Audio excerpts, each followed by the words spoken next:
Welcome to the Magical Traveling Moms podcast, where your hosts, Tina and Colleen, talk about all things travel. From theme parks to cruises to all-inclusive resorts and more, they cover news, tricks, and insider tips to inspire your travel dreams. They love to travel and want you to love it too. Find out their best-kept secrets and learn how to make your next vacation extra magical, right here on the Magical Traveling Moms podcast.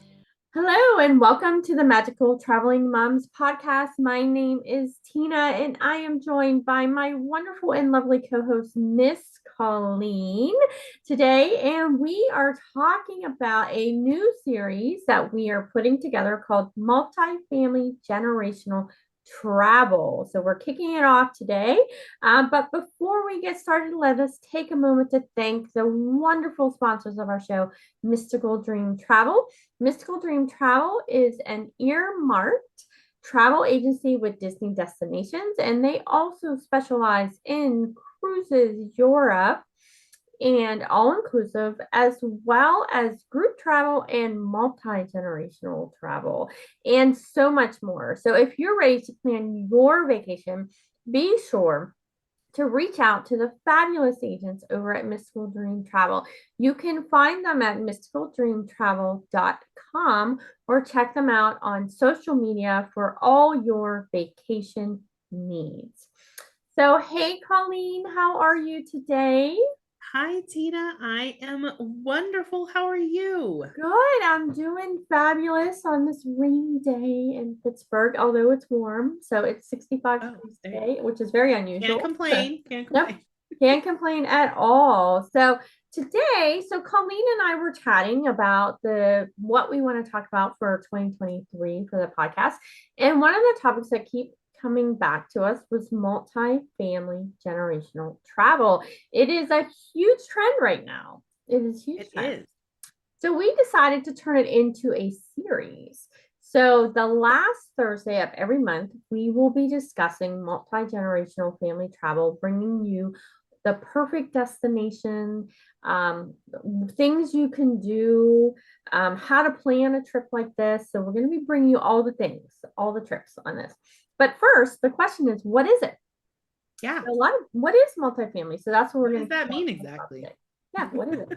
So it is the true definition. So I looked it up. The actual Google definition. Oh, it's on Google, so it's probably correct. The Google definition is traveling around the world with parents, siblings, kids, grandkids, and assorted. Interesting, they said assorted family members can be an enriching assortment of shared experiences. Not without its challenges, multi-generation travel is a goal for families to seek togetherness in far away places. Wow. That's the Google definition. There you go. I love the assorted too. Like your family is a box of chocolates. Yeah, exactly. Or like Harry Potter, you get sorted into your house. Your house. Yeah, exactly. So that's really interesting. Maybe that's a nice way of saying, like, maybe not everyone in your family you want to invite. Yeah, you're trying to be polite because let's be honest, there are some family members we probably would not. There might be a few you maybe don't want to do this with, but yeah. So this is actually a trend. It is becoming a thing. I don't know if it's been since the pandemic that we were so separated from our loved ones for all that time, and so people are wanting more togetherness. I think that's it. I mean, I've certainly noticed a huge increase in like grandparents contacting me and wanting to take their entire families, to Disney or on a cruise.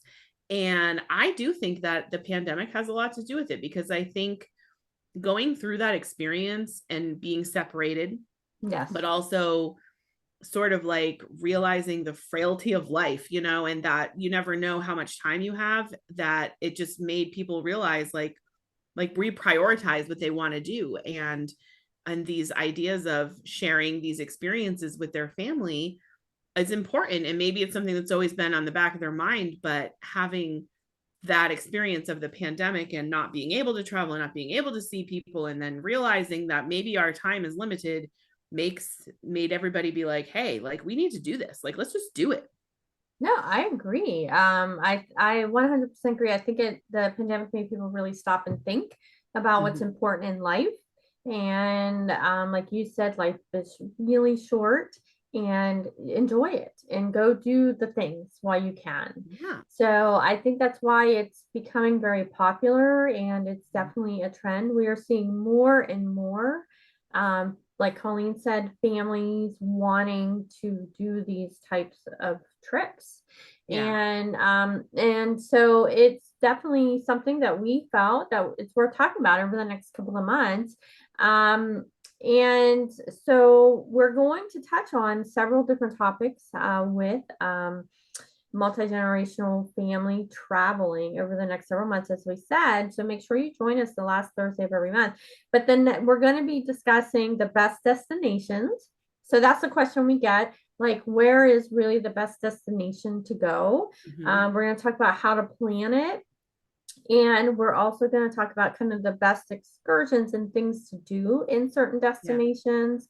And why it's important to do these things, I think, to do. So I guess, these are the things coming up. So it's kind of a pretty short podcast today. But I want to sort of talk about, Colleen, have you ever done a multi-generational family trip? I have, I've actually done several, and I don't have a huge family, but I have a sister and a brother and my mom.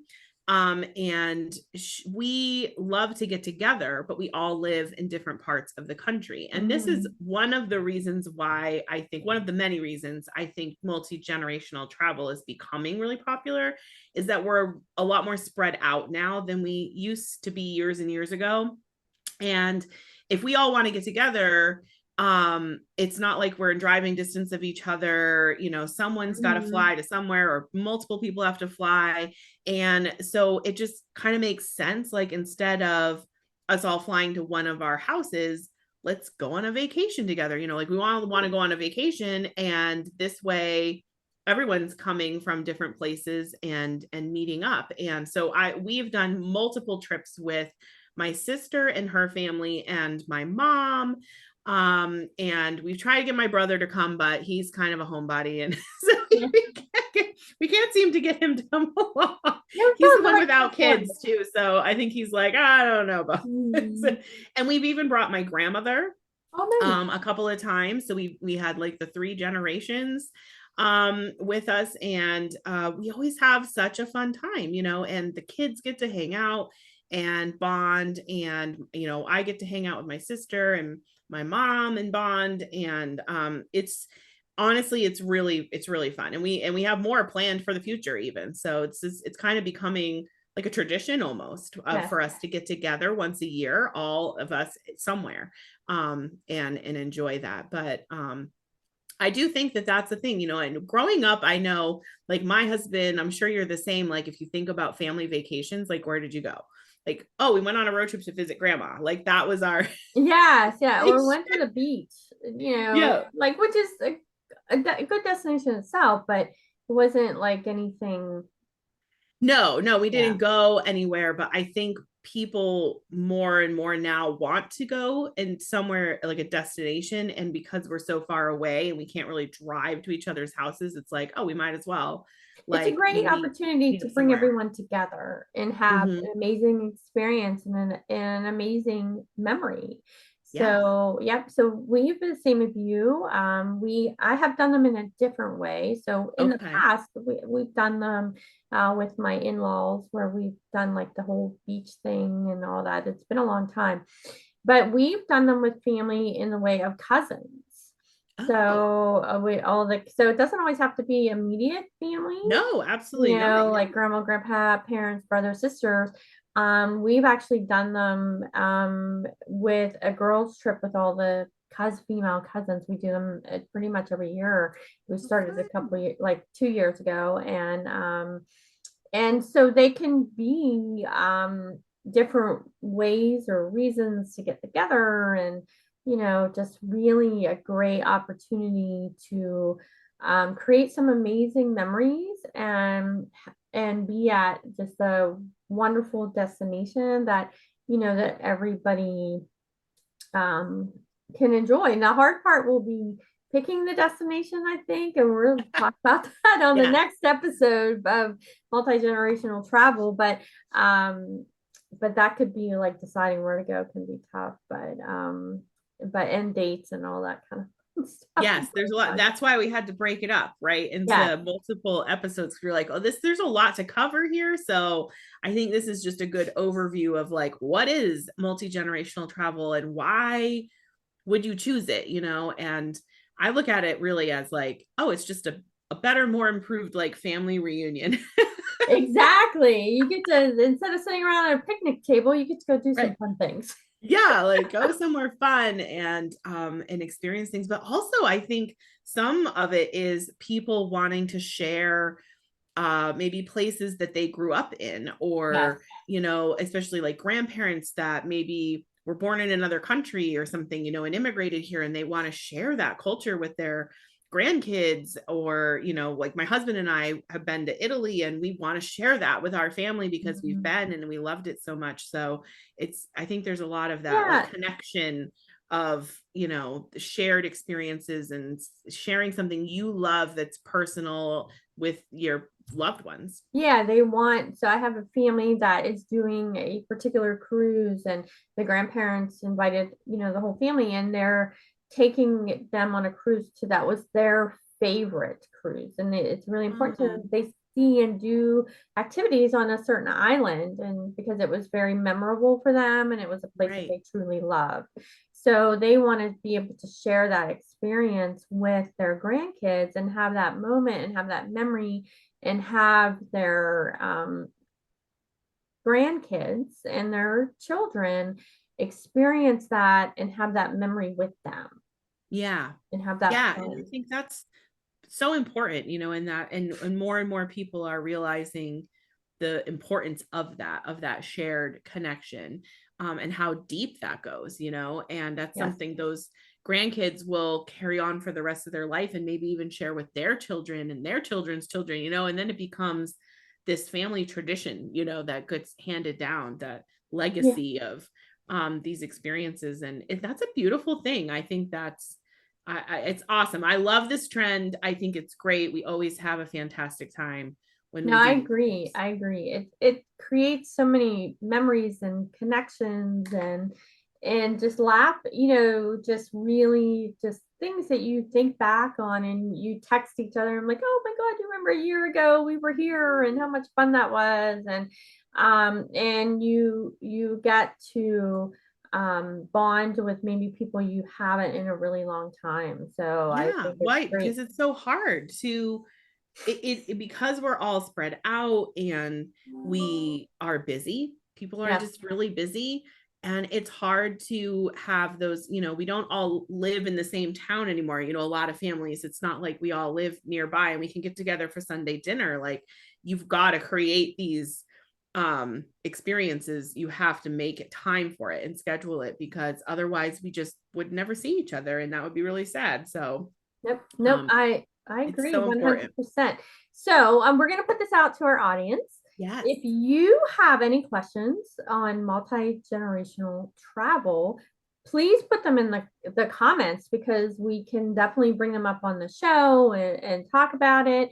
But also, if you've done a multi-generational travel and you have any tips that you'd like to share with our audience, and we're happy to share it, pop those in the comments too, because we would love to know what you found, if you've had a favorite destination or excursion or something that you did as a family that really went over really well. We'd love to hear. We'd love to know. Yes, definitely. And drop us a line too. People can even email us at magicaltravelingmoms@gmail.com, or comment on Facebook or Instagram or YouTube, and we'll be looking for those comments to share.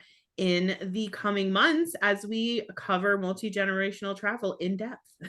Yes, we are very excited about this topic. So thank you so much for listening to the Magical Traveling Moms podcast. We truly appreciate all of our audience. And make sure you subscribe to wherever you listen to podcasts on. You can find us on Spotify, iTunes, Google Podcasts, and YouTube. So make sure you hit that subscribe and notification button so you don't miss an episode, especially multi-generational travel series. Again, that will be at the end of every month, the last Thursday of every month. So be sure to tune in. And until next time, may all of your vacations be extra sparkly and nice.